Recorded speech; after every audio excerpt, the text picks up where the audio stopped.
day, the deity says to Sanatana, give me a little bit of salt. Sanatana Goswami says to Madan, he says, today you want salt? Just a little salt, that's all.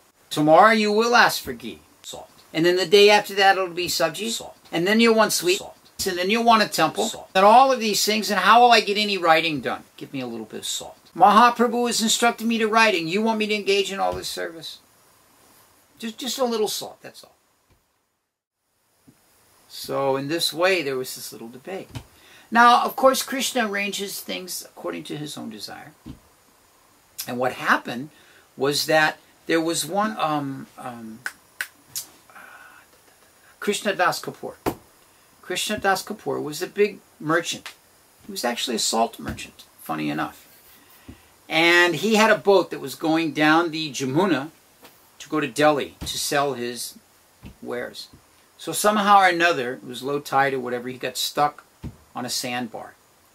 So he got off the boat and came into the village of Vrindavan. Now remember, back then everything was still very, very much different than what we know Vrindavan to be now. So he found Sanatana there in his hut. And he said, my dear Goswami, he said, please give me your blessings. Please get my boat free.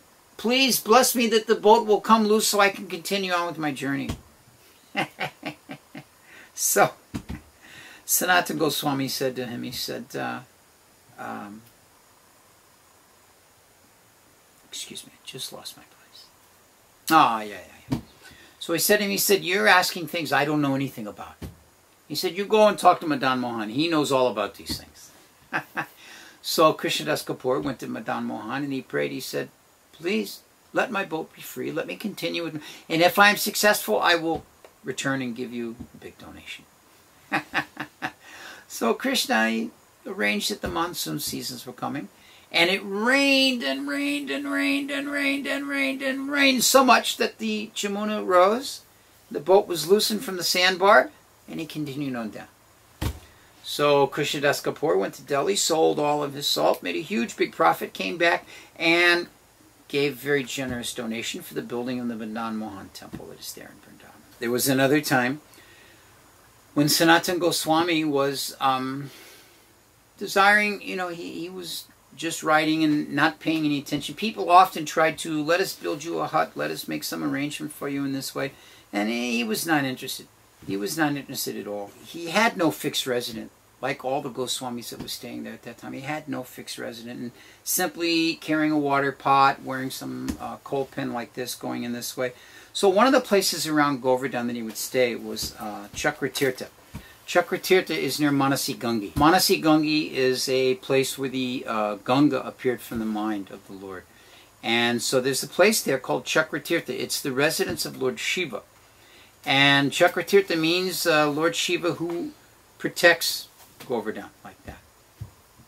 So Sanatana was living there, and he was writing there, but the problem was the mosquitoes were very, very bad. Now, Lord Shiva is the predominating deity there, and he was enjoying very much, relishing having Sanatana Goswami staying there and writing in this way. But these mosquitoes were really causing a disturbance to Sanatana. It's not like he just went inside and closed the screen door, turned on the air conditioner, put on the ceiling fan. No, he was living out under a tree, at the root of a tree, or sleeping here or there, or just writing like this. So, in this way, he decided, okay, I'm going to have to leave this place. I can't stay here anymore. How can I stay here? There's so much difficulty. So Lord Shiva appeared to him and said, no, you please stay. Instead, I'll make all the mosquitoes go. So to this day, they say that in Chakaleshwar, Tirtha, Chakaleshwar, that there are no mosquitoes. So a very, very wonderful arrangement like that. So, now this is at a time also when Sanatana was getting quite elderly. And he was circumambulating Govardhan Hill. I believe it was twice a day? Anyway, Govardhan Hill is a 14-mile diameter all the way around. And he was going like this. A very old man. This was taking him almost all day. And he wasn't able to get much of his writing done. And it was a very strenuous task for such an elderly person. So one day a little cowherd boy appeared to him. And the cowherd boy climbed up on the hill and got a stone and put his foot on the stone. And then he gave that to Sanatana. He said, here, he said, you are too old now.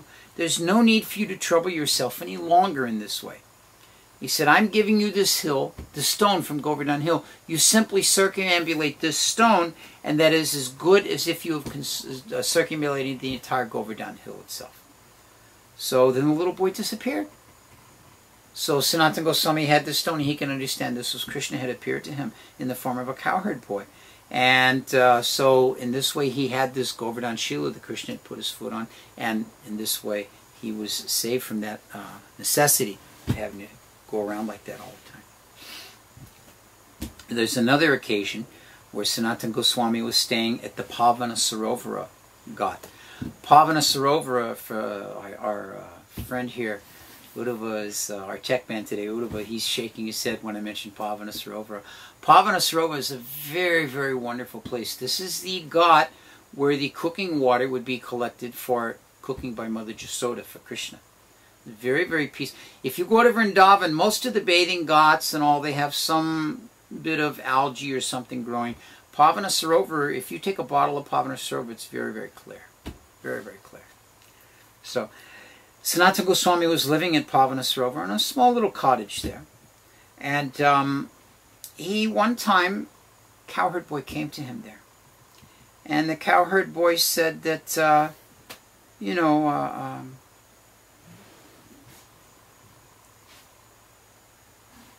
sorry, I got my stories a little mixed up here. It was actually when he was there that Rupa Goswami was also there. And Rupa had invited Sanatana to come one day.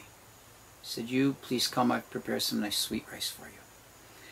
And he had wanted to prepare the sweet rice, but, Rupa, like Sanatana's living under a tree, and what could he do? How is he going to arrange like this and that? So what he did was he arranged that in his mind, he really wanted to do this. So a young girl came, a little cowherd girl, came to Rupa and brought some milk and some sugar and some ghee and all like that.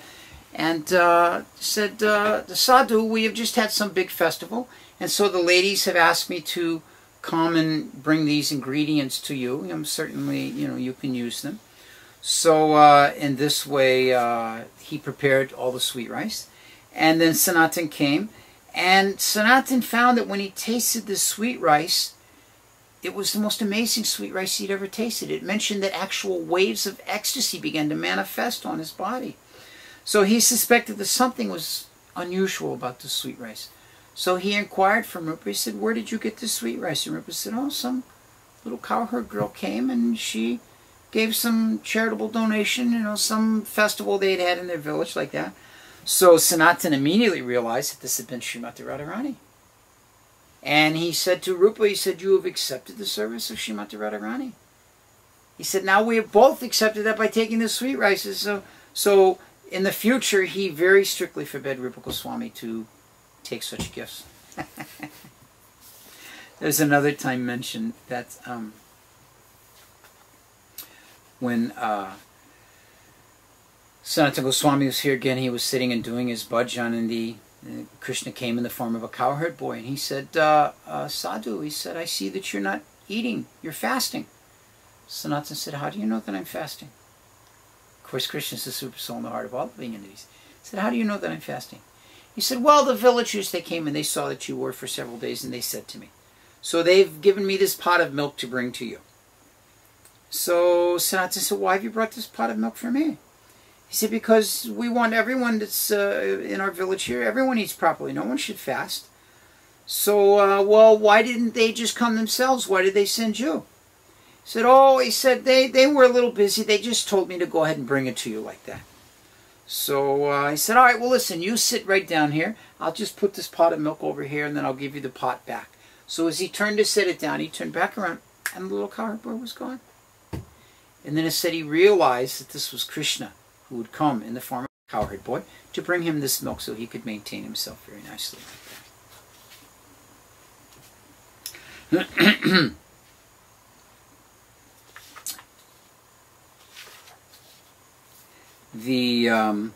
One of the most famous stories about Sanatana Goswami starts actually not with Sanatana Goswami, but with one follower of Lord Shiva, and his name is Jivana Chakravarti.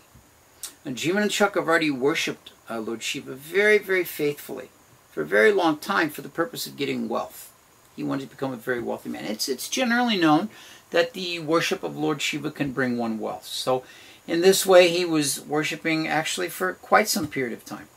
And so then Lord Shiva appeared to him in a dream. Excuse me. Lord Shiva appeared to him in a dream, and he said to him, he said that if you want real wealth, he said, you leave Benares, because this devotee was worshipping him there in Benares. He said, you leave Benares, and you go to Vrindavan, and you seek out Sanatana Goswami. And Sanatana Goswami, he can give you the wealth that you're looking for. So this poor Brahmin, Jivana Chakravarti, thought, all right, well, my Ishtadev, Shiva has told me to do this, so I will go. So he made the journey to Vrindavan, and he arrived in Vrindavan, and he sought out Sanatana Goswami.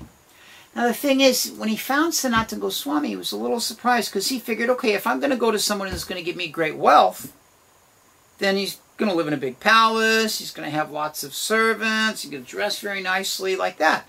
So he found Sanatana Goswami, but he found this very thin person just in a ragged loincloth, living in a bare hut of some sort.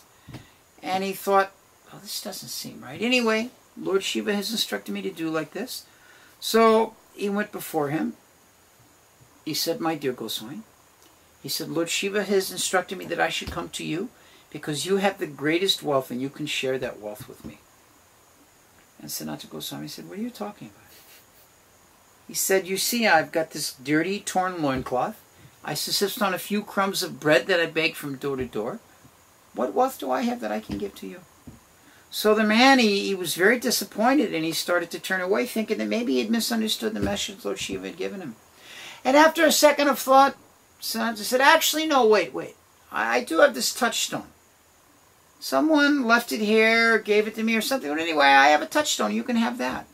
And the man's eyes brightened up. A touchstone? Because the nature of a touchstone is just that. You touch it and ask for anything and it manifests. So he said, yes, I'll take that. He said, it's over there in the trash pile. Just over there where I throw all the garbage. It's in there somewhere. You can find it and keep it. So the man thought, so he went over, and sure enough, he found the touchstone, as it's called. In the West, they call it a philosopher's stone. But it gives anything you desire.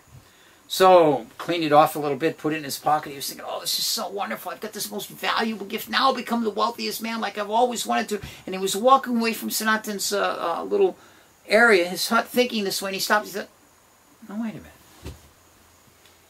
If he's giving me this, that means he has something much more valuable. He's just getting this disguise of living in this poor condition just to trick people to not think he's got something valuable. So he went back to him. And he said, my dear sir, he said, I feel that if you're giving me this so easily, you have something much more valuable than this. Sanatana Goswami looked up from his writing. He said, yes, that is true. I have something much more valuable than that. Will you give me that? Sanatana said, yes. But before I give it to you, you have to take that touchstone and throw it into the Jamuna. So the man thought for a moment. All right, so he threw it into the Jamuna. And then he sat down, and Sanatana Goswami instructed him in the science of Krishna consciousness, in the science of devotional service, in the process of becoming a devotee of Krishna. So in this way, the man went from desiring the greatest in material wealth to actually obtaining the greatest in spiritual wealth, Krishna Prema. We were speaking tonight, the story of Sanatana Goswami is found predominantly in two places, and that would be the Chaitanya Charitamrita, because in the Madhya Lila there's an entire volume that describes the instructions that Sri Chaitanya Mahaprabhu gave to Sanatana Goswami. Bhakti Ratnakara also has quite a bit of information about his life, and then Prem Vilas also has some third source of information. So I believe all three of those books are available from Krishna.com. Those of you that are tuned in means that you know where Krishna.com is, so you simply go to their store and you can find those different books there. Well, we'll finish for tonight then, and I thank all of you for joining us for another night in the lives of the Vaishnava Charyas. Hare Krishna.